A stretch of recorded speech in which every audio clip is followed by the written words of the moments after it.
আসসালামু আলাইকুম সবাইকে। সবাই কেমন আছেন? দুপুরে রান্না বসিয়ে দিয়েছি, গরুর মাংস রান্না করছি। এখন তো প্রতি শুক্রবারেই গরুর মাংস রান্না করতে হবে।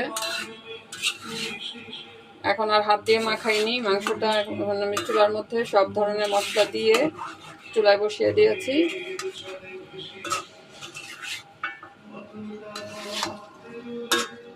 মাংস রান্না তো কয়েকবারই দেখিয়েছি, এই জন্য এখন আর কোনো প্রিপারেশনটা দেখালাম না কিভাবে কি করেছি। আর মাংস রান্না তো মোটামুটি সবাই জানেই, এটা আর দেখানোর কি।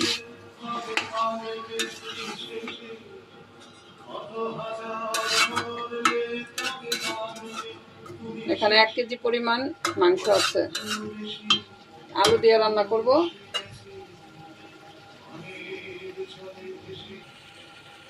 পানি দিয়ে দিচ্ছি সামান্য পরিমাণ।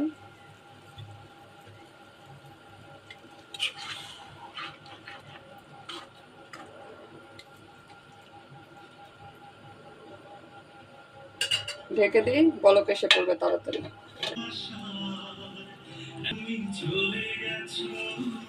কয়েকবার নাড়াচাড়া করে মাংসটা কষিয়ে নিয়েছি। এখন আলু দিয়ে দিব। গোশতের মধ্যে অনেক তেল আছে,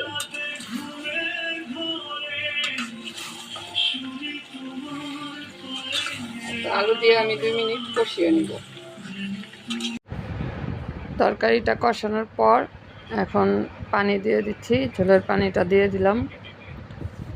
এখানে একটু শব্দ আসছিল বেশি, এই জন্য এই অংশটা, অরিজিনাল অংশটা কেটে দিয়েছি। পানি দেওয়ার পরে কিছুক্ষণ ঢেকে দিব। এখন ঢেকে দিচ্ছি তাড়াতাড়ি বলক আসার জন্য।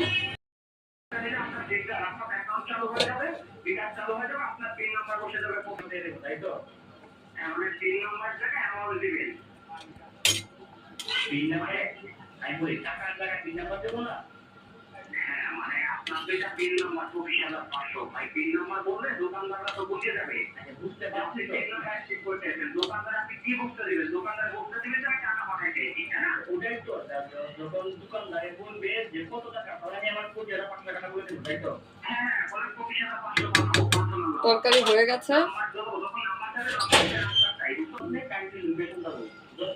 একটু ভাজা জিরার গুঁড়া দিয়ে দিচ্ছি, গ্রানটা ভালো আসবে। তরকারি হয়ে গেছে, এখন নামিয়ে নিচ্ছি।